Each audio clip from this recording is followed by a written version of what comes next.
Hello to everyone out there. Thank you for joining us. I am Stephen Marchessault, the Customer Success Specialist here at VETRO FiberMap. On behalf of everyone at VETRO FiberMap, we're very glad to be here again with you and grateful you made the time to us today for our 6th User Enablement webinar. Today we're talking about projects, plans, and user management. Now, the standard housekeeping messages for anyone who's new to our webinar series: feel free to use the Q&A functionality of the Zoom webinar software to submit any questions. We have some VETRO panelists standing by to answer those questions for you. If you don't receive a reply straight away, we may set your question aside until the end as a talking point. Or we'll get back in touch to answer. We'll follow up with you in any case. So today's webinar will be recorded. All the attendees will receive an email later today with a link to view or download the recording. So as a review of the last 5 webinars, we've gone over a lot of really great content. We highly recommend going through these webinars and becoming familiar with these features. A lot of the stuff that we've covered in earlier sessions, I'll sort of glaze over today to get to the content of today's session. So if you're interested in obtaining recording, please feel free to reach out. They're also available in the product help documentation as well. So in this session today, we'll be looking at the organization of projects and users in VETRO FiberMap. This high-level overview of the platform's layout will help you understand where your information resides, how to manage your projects, and some best practice recommendations. I'll demonstrate in the demo some of the ways the plan organization is interwoven into tools and features, and how to impart on you, our users, an understanding of those relationships. It's my hope that you'll get to know the scope of a plan and its interaction with these tools, and how it ultimately gives rise to how you organize your own plans. For the second half, we understand one of the greatest challenges faced by a growing fiber optic broadband organization is data silos. What is the state of the network design? What are the projected costs? What are the projected costs and designs we came up with a year ago? What format are they in? Where could we be building our network this time next year? So you need a tool that can organize the geographic regions, partner involvements, capture plan phases. And so you'll see that in the first demo. And then in the second demo, we'll be looking at a few user types that are enabled by the user management tool, sort of archetypes of users. We believe VETRO FiberMap offers a massive return on investment for fiber optic broadband companies. One of the ways is through the allowance for various user role types within an organization. So this will allow functional sharing of your design, construction, and as-built information internally between departments, and control over which users can see what, which have access to editing your plans, and also control over access to certain tool sets. And so our mission, as always, is to help our customers gain the time and productivity they need to expand their fiber optic broadband service. So now, we'll start off with projects, plans, and global. These are the primary containers for all of your VETRO feature data. Some of the questions that we'll be looking at in these slides before the demo is, what do these containers contain? How do we visualize and interact with them? And we'll talk about some of the nitty-gritty of how we create items in those containers. And we'll talk a little bit about the creation of features with plans versus global, and some recommendations there for where the data should or should not live. So projects, to start off at the highest level, they contain, they reflect geographic regions or system integrator client projects, or whatever you decide. These are just typical use cases, but you can make these decisions for yourself. So projects are the main container for plans. And projects themselves can be renamed, deleted, archived. So we'll show you some of that in the demo. So interacting with projects and plans, again, you can work with the projects directly in the layer list in the UI. Likewise, with plans, you can rename, delete, and sort the plans. You can move and copy them between projects. There are phase management tools and much more. So a really important thing to understand about plans is that at the level of the plan, this is where you set phases. We thought that we've come to realize that it's very important to our customers to be able to draw this line, this distinction between things that are as built versus things that are a design, an idea for the future, or a projected design, or something that's under construction. And there are a lot of different ways that this phase management is manifesting in your VETRO instance. So we'll be talking about that a little bit today. And then as built specifically ends up having some consequences for certain features like view permissions and user management, or certain settings in the analytics portal, which we'll also be talking about. So plans are the major content organization placeholder. This is the really important point of this first part of the demonstration today. So plans reside within projects. I'm repeating this a lot. Projects contain plans, plans are within projects, but I just want to ensure that this information is solid. So the other key point about plans is that they contain your network features. So that's your VETRO fiber cables and points, your non-network features, and your overlays. So just a little bit of review from some of the earlier sessions, talking about the layer list, the different types of features that we have. We have network features, non-network features, and overlays. And then these are the layer categories, like fiber cables and network points. And within those, you have layers like backbone, drop, network points, things like CO, the FAT, and so on. So the network points are the fiber cables and network points. They're involved in splicing and circuits. So when it comes to the drawing of these points and cables, when you're digitizing the geometry, this can be done through the plans only. If you are importing the features using the UI data management import tool, you can import those to either plans or global. So we'll just keep that in mind. Non-network features, the supporting cast, they're not involved in splicing and circuits. These can be brought in via the import tool and can be brought into plans or global. Overlays, this is the reference data, typically polygons. They're not involved in splicing or circuits, and these are brought in via data management import into plans or global. So global, in contrast to plans, global is the universal layer. It sits outside of the projects and the plans, and it may contain the network features. So the only way to do this is if it's brought in via the import, but it can also contain the non-network features and the overlays. And so we'll talk a little bit about how we create those things. So going back to this point that plans are a major content organization placeholder, they end up having a lot of effects on how you interact with the data. So this is kind of a key understanding to gain, that the plans and what resides in a certain plan will affect the scope of your data management import and export, your reports, the analytics portal, and it's very consequential for user management. It's very important to manage your plans when you're managing your users. And then there are some metadata controls in the plans, like the phase management and tags. So thinking about global versus plans, global has its uses as a universal layer. It's this reference data, partner assets that we can interact with and see across on a global basis.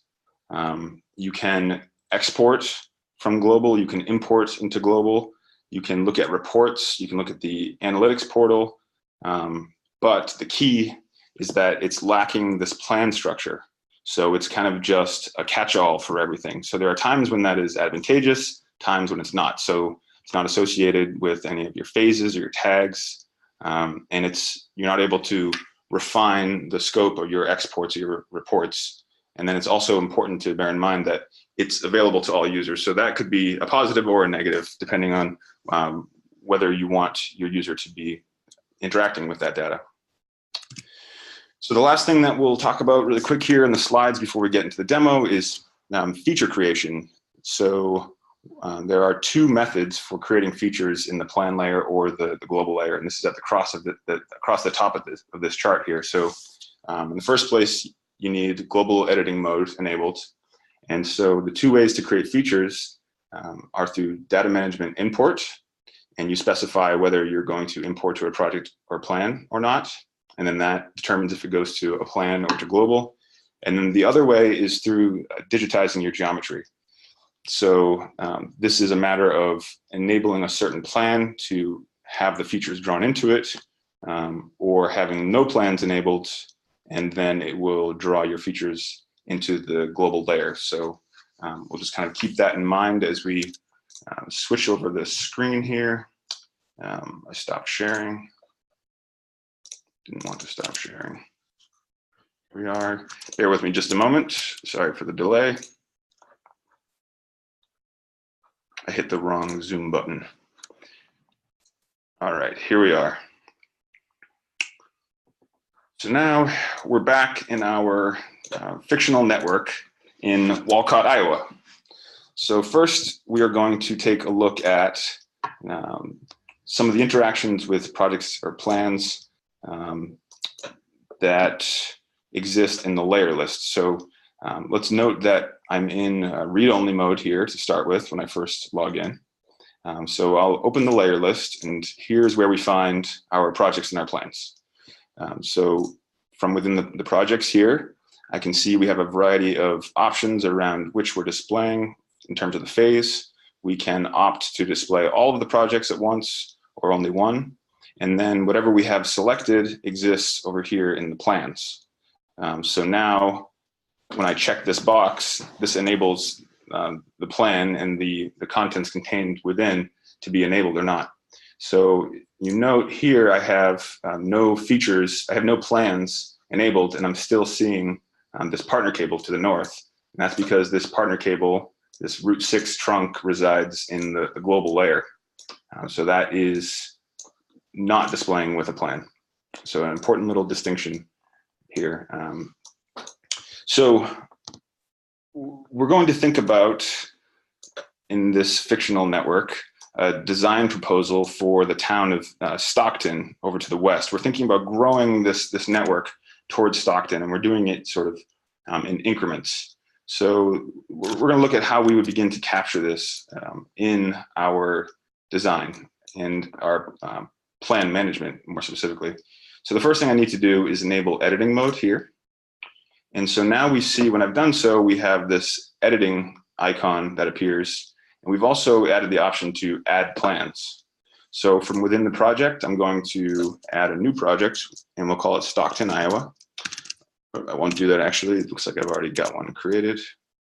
So we'll just go with Stockton, Iowa. And so now we see Stockton, Iowa here. And I can add phases by clicking to add a plan. And so I can set these phases like so. I can set this one to design and this one to construction and so on. And so now if we look at, in the case of Walcott, Iowa, this first project that we're working on, we're going to take a look at the plan details.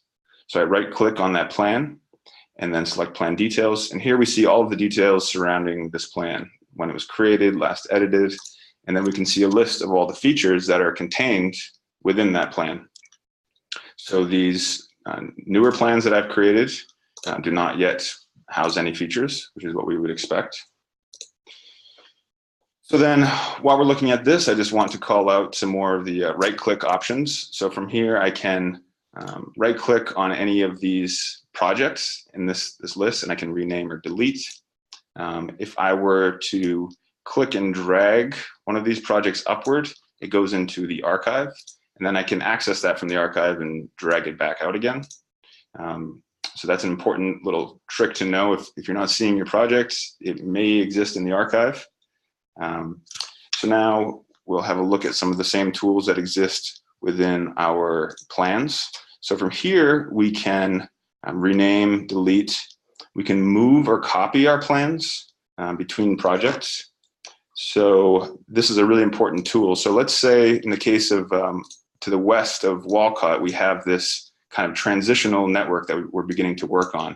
And we want to make this actually part of our Stockton network. So here I have the Walcott project. I can right click on this plan and I can elect to move the plan over to a different project. We'll say over to Stockton, Iowa. And so now what we see is if I uncheck this plan over here, it exists only in this project, phase 4 Stockton. So this is the one that I just moved. But let's say that if I add a phase 4 back to Walcott, let's say that this little assembly of homes connecting to a splice closure in the Northeast, we want to actually reside in the Walcott plan or project. So we can use this tool in the toolbox called Move Copy Features. And so from here, I can either single select a feature, and I can hold down Shift and select another. And so I've selected 2 service locations. Or I can Shift, click, and drag a box. Or to aid in this method, I can disable certain features like the CO and the FAT and this backbone just to get them out of the way. So now I can hold down Shift, click and drag a box, and now I've selected these features, which I can now move into, let's say, we're going to move this back into the Walcott plan. So we actually want to split up the features that exist within this plan. So we're going to move that back into phase 4 and done. And so now if I just jump back over here and enable the view mode for just this one, we see that 4 now lives in this project, and then phase 4 Stockton has now, we've isolated these features to be in this other project. So I'm going to re-enable these other features because we need to interact with those in a moment. All right, great. So lost my place here. Now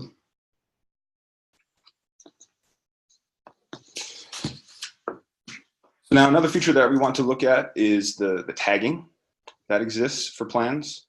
This feature here requires that editing is enabled again. So in the phase 4 Stockton, for example, I can tag the plan and I can begin to type in the name of a tag. I'll call this crossover. And so I'll add that tag to this plan. And so now if I filter by this tag crossover, I don't think I added it correctly. Bear with me a moment here. So we'll add crossover. And this enables the addition of some metadata to your plans.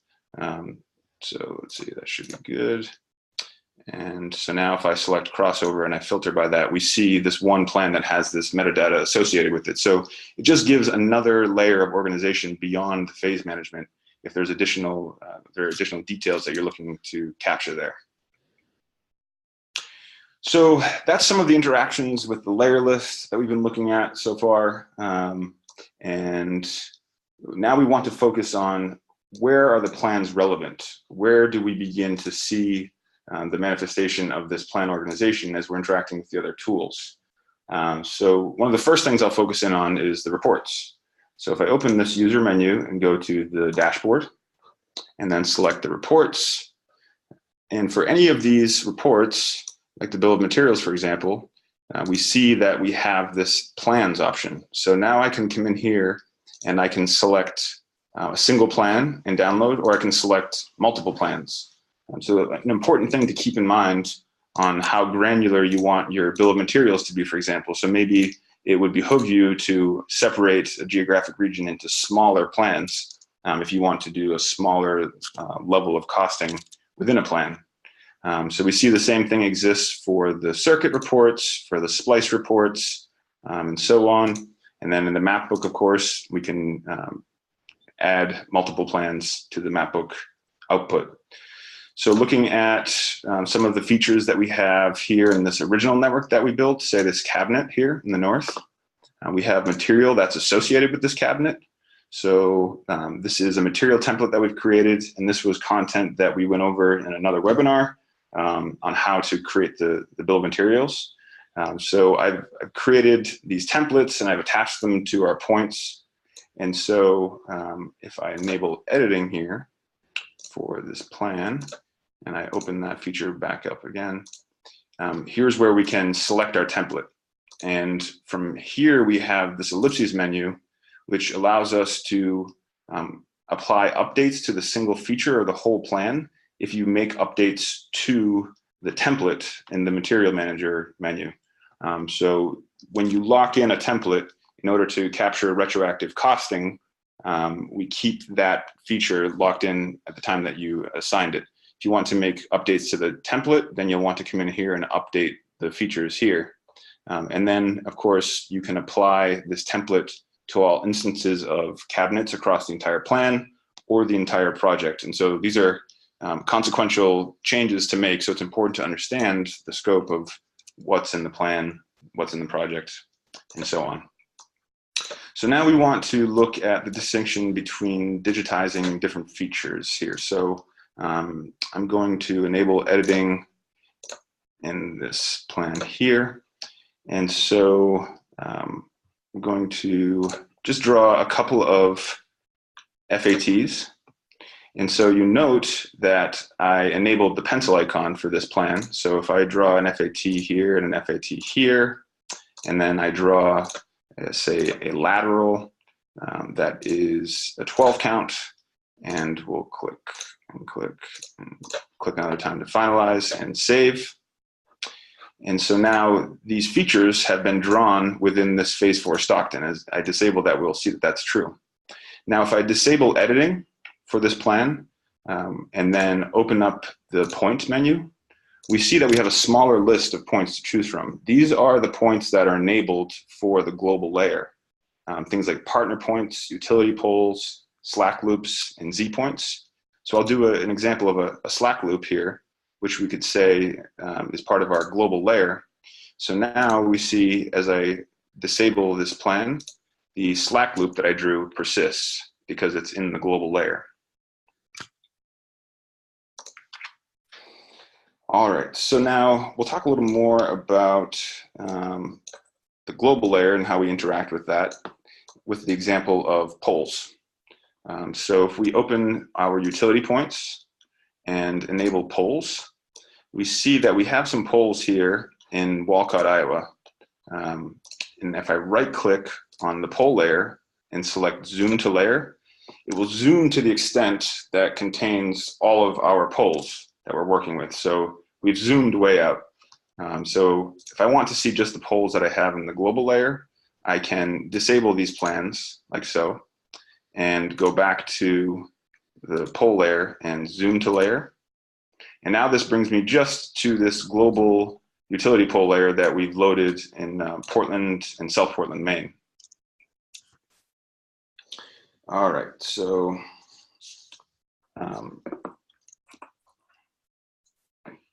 if we want to jump into one of these poles, since we have editing enabled, we can now associate hardware with this pole.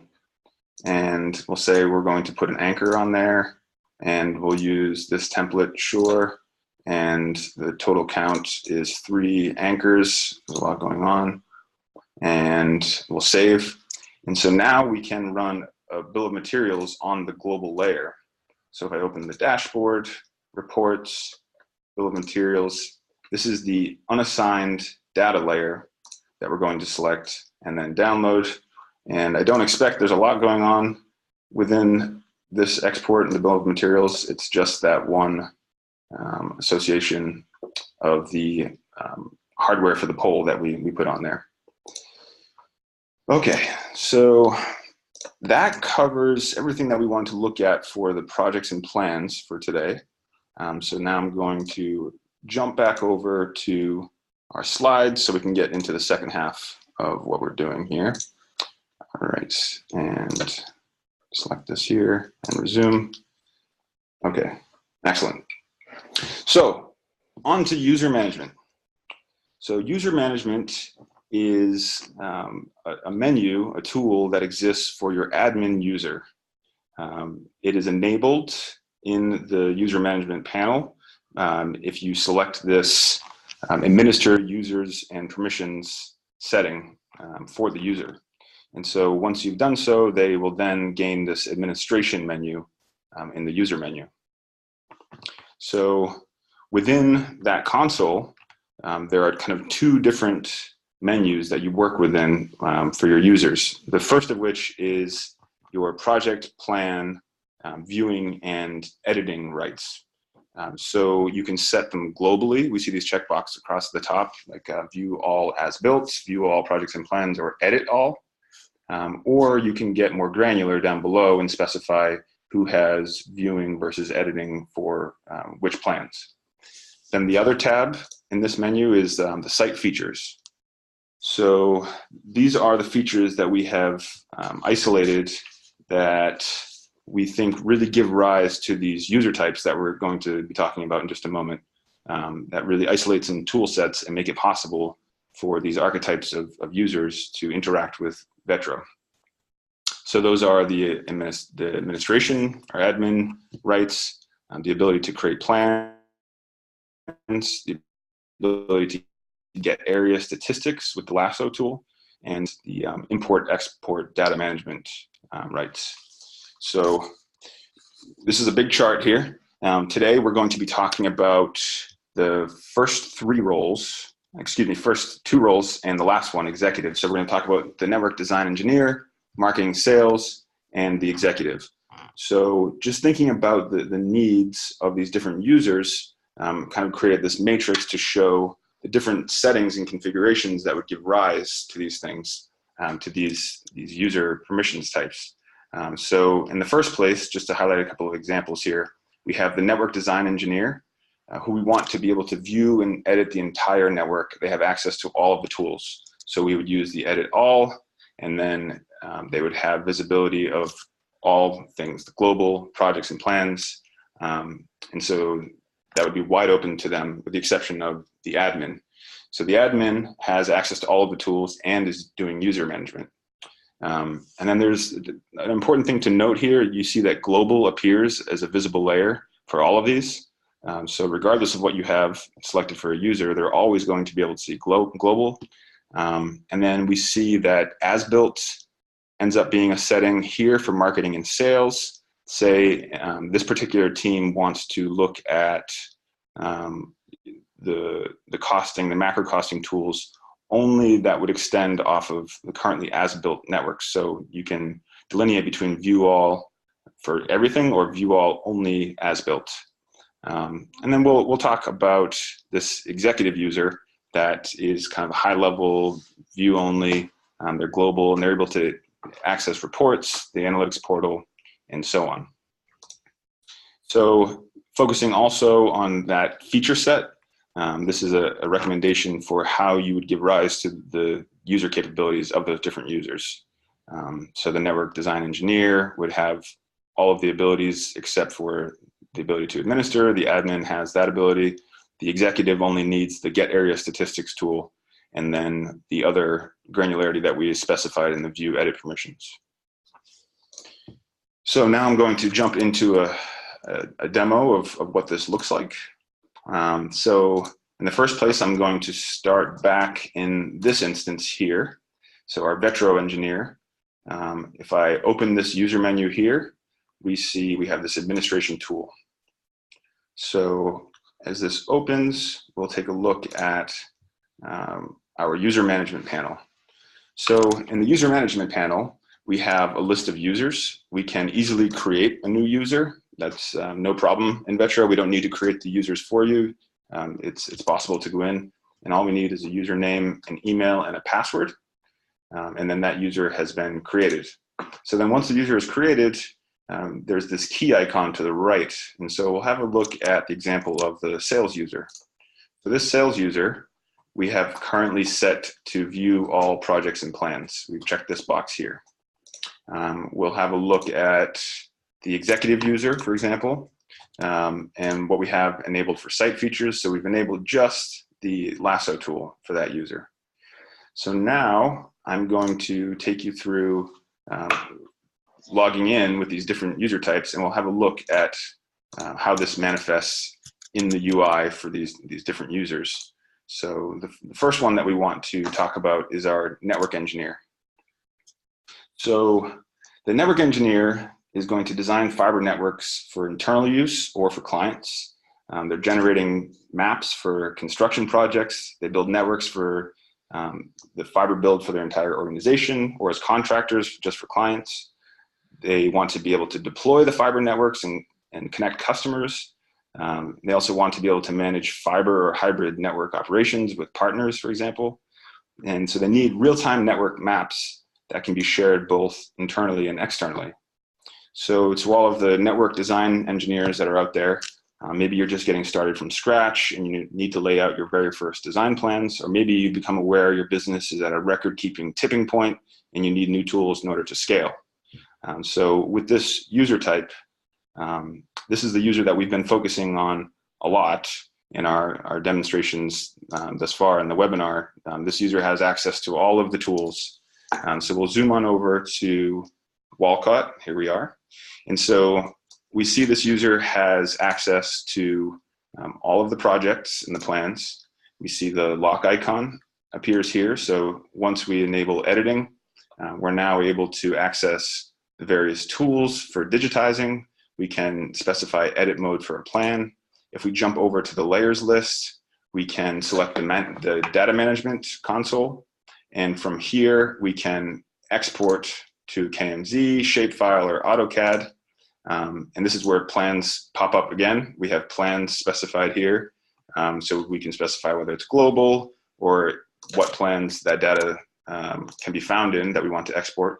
And then we can also import using this user. So here's where we import to either a project or plan, or if this is unchecked, it goes to global. So that was another webinar topic. We won't get too far into data management. I highly recommend checking that one out. It was mostly hosted by Alex. It was an excellent session. So if we have a look at Walcott, if I enable editing here, I can easily jump into one of these points here, and I can edit the features. I can open the splice diagram, and I can select one of these fibers, and I can cut, and so on. We can jump into the user menu. Now, we note in the user menu, administration has disappeared, so this user is not able to administer users, but they do have the dashboard, and they have all of the tools of the dashboard available to them, including the reports. So I can now generate a report for anything that exists in this entire network. So that is the network engineer. So I'm going to log out of this user. And this is a new feature to remember session and map extent. So I'll say yes to that. So we'll be returned back to the same place. So now we're going to get into the sales user. So we've come to understand sales and marketing team members want to view sales, marketing targets, and broadband expansion plans in one centralized mapping platform for collaborative decision making. So they want to qualify leads faster, bring in revenue sooner, understand the total addressable market down to the address level. So a major sales opportunity for existing networks is proximity to the network, to areas where the provider plans to build or already has assets. So extending the network outward to new potential customers within that reach is a major sales opportunity.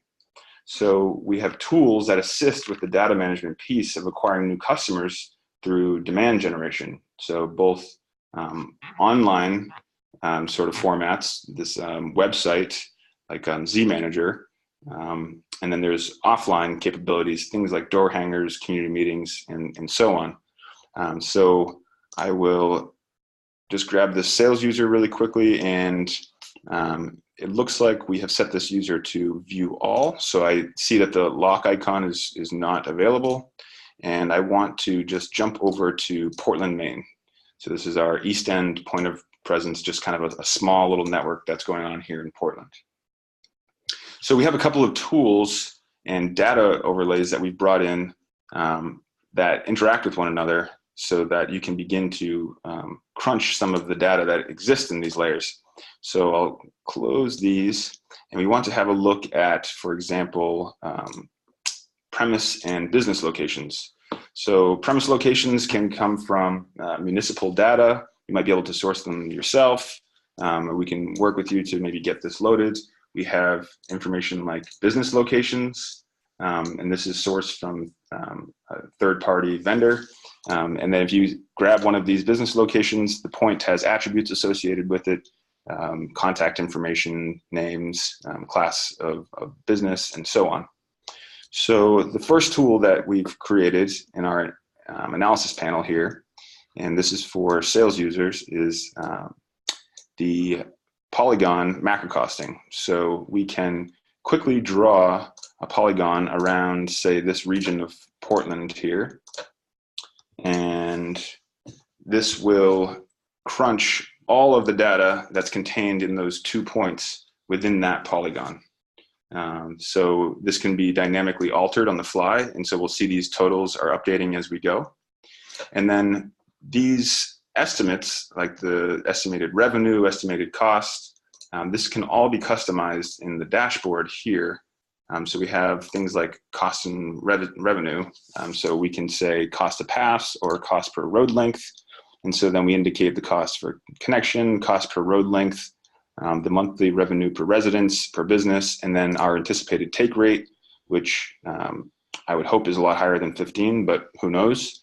But you have flexibility around making those adjustments. And so then these calculations are held up against what is contained in that polygon to give you this quick output. And then from here, we can now export a listing of utility poles, residential addresses, or business addresses.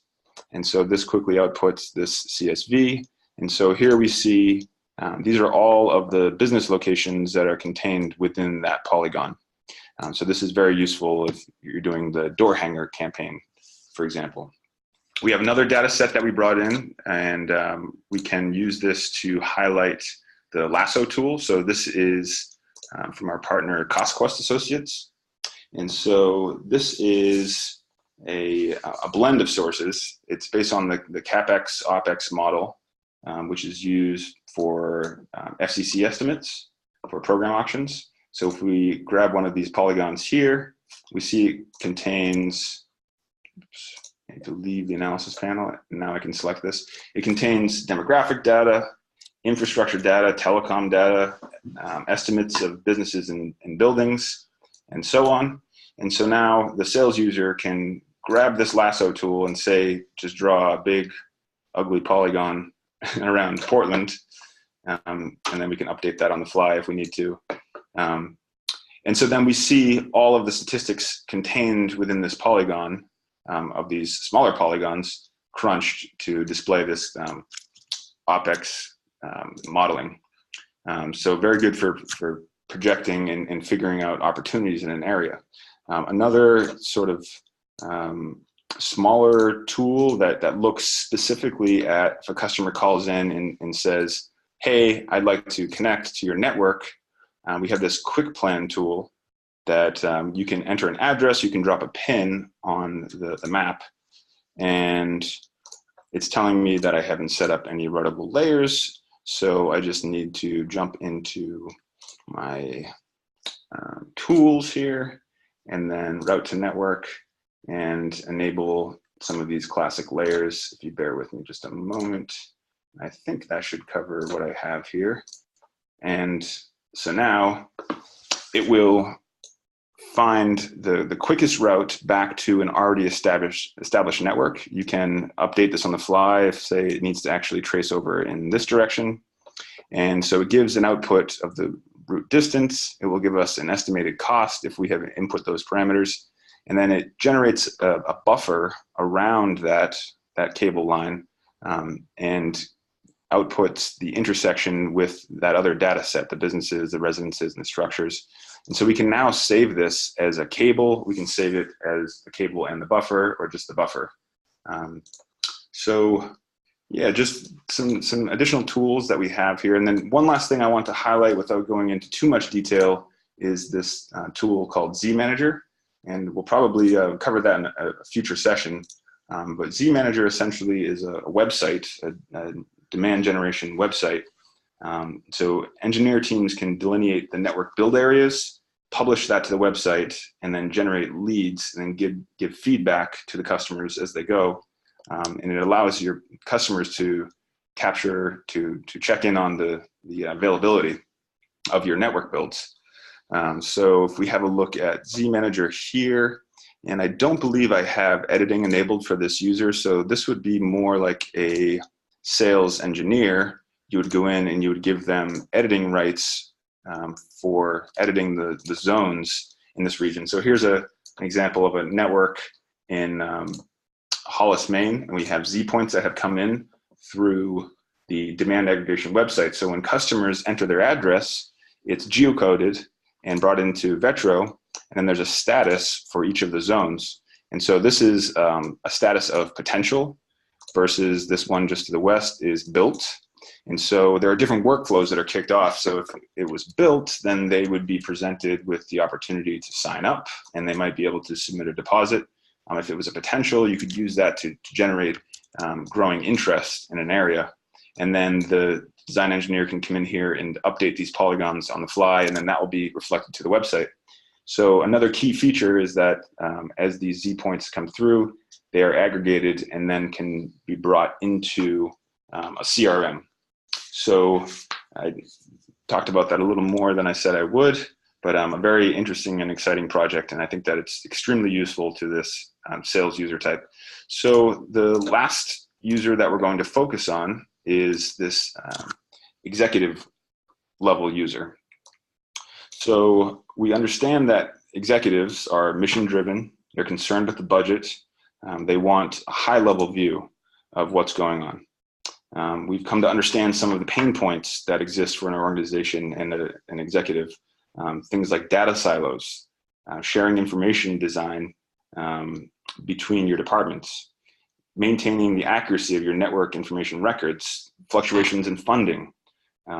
So it's important to oversee the construction builds, coordinate resources, cultivate partnerships, and then quickly present on statistics on your builds and go out and grow new lines of business. This is the level that we know executives want to be looking at this. So we think that by isolating this tool set and making the VETRO data available to the executive user, they can lower their overhead, improve coordination between the departments. So that's a tremendous return on investment for an organization through the use of VETRO FiberMap, the single source of truth, right? So the first thing we'll look at is we've logged in with this executive user. We see there's no editing capabilities. If we go to the projects, these are all of the as-built projects. That was something that we specified for this user. And so we can now jump over to Portland, Maine. This user has access to the Google search that's embedded here. So here we are in Portland, Maine. If we disable all of our projects and then turn on something like the utility points, they're still able to interact with that global layer. But as we drill into the polls here, we see that these are read-only attributes of these polls. We're not able to do any editing with this user. And so that's important to be able to have a look without making any alterations. So we'll jump back over to Walcott now and just see how he would interact with some of our design in our network over here. So zoom back over to Walcott. And so from here, I can jump into any of these points. Let's say this FAT here that we were looking at before.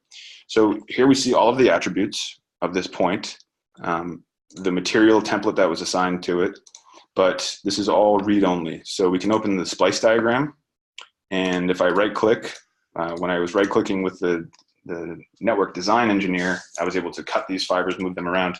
Now we're just looking at how is this spliced, just strictly read-only. But another important feature that is enabled for this user is they can jump into the dashboard. They can do the macro costing if they want to.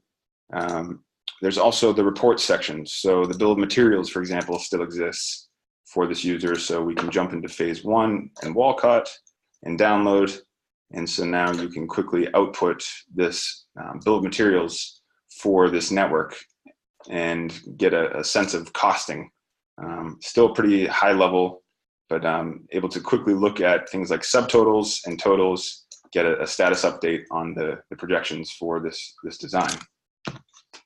So the last thing that we will focus on for this user is this feature called the analytics portal. So this is really a very high level view of the things that are going on across the entire network.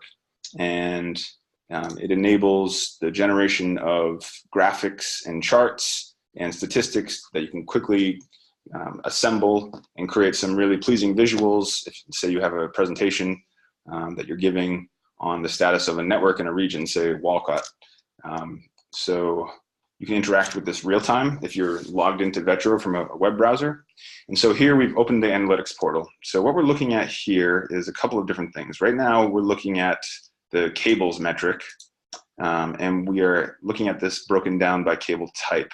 So right now we have the partner assets enabled. So we can see this gray trunk, this partner asset, that accounts for 8.37 miles worth of this network. And then we see how this stacks up in a pie chart versus what we have built in total. We can also disable the partner assets and then just focus in more on the distribution of cable types within just the network that we've built so far. We can look at other things like the placement. So here we see most of this is aerial, close to the same amount is underground, and then we have a small little section here that is yet to be determined going to the CO that's uncategorized. So here's a breakdown of that. And then we can look at things like, if we look at the fibers, we can see which fibers are available versus in use versus reserved in this network. We can do a breakdown, here we are, looking at what's in use specifically. So these are all of the circuits that are lit up versus reserved. These are the reserved pathways that we've set aside, and then totals of mileage and breakdown and so on. So again, some very visually pleasing, quick to assimilate graphs and charts for that executive level user. So that takes me to the end of the user management piece of our presentation. I'm just switching my screen around, and here we are back to the slideshow. So the next future user enablement session we have scheduled for the 1st of May. So that's 3 weeks out from now. We'll be talking about features that we're adding, new feature releases. We'll be talking about things like Z Manager down the road. So be on the lookout for those future invites.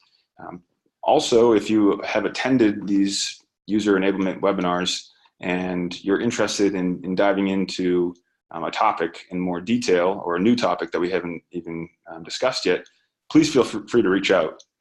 We're available via sales@vetrofibermap.com or support@vetrofibermap.com. So just a reminder also that you can contact our tech support team Monday through Friday, 8 a.m. to 5 p.m. Via phone, and we're available via email. And we have a team of very eager professionals that are eager to assist and to help our customers get accelerated into the design and management of their fiber optic broadband networks. So from everyone here at VETRO FiberMap, thank you for joining. We look forward to hearing from you and continuing to work together to make VETRO FiberMap the best fiber design and management tool available. Thank you.